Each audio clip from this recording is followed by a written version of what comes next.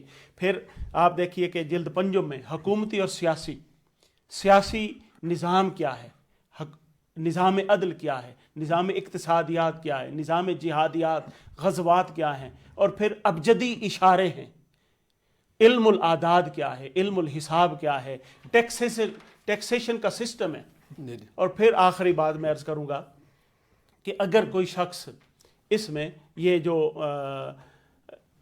کوئی ایک لفظ اس کو پتا ہے، کوئی ایک لفظ کسی بھی ٹاپک پر، میں مثال کے طور پہ تجارت کے حوالے سے سرچ کرنا چاہتا ہوں تو تا کا اشارہ جو ہے وہ الفابیٹیکلی مطلب اس کو تا کا دیکھے تو تجارت کے جتنی اس کی شعبہ جات ہیں اس کے حوالے سے حلال حرام کیا ہے، جتنی آیات ہیں وہ وہاں ایک جگہ پہ مل ود ترجمہ ود ریفرنس اس کو ملتے جائیں گے ایک ہی صفحے پہ، مطلب ہے جتنا اس کو چاہیے مواد مل جائے گا. بہت شکریہ علامہ صاحب.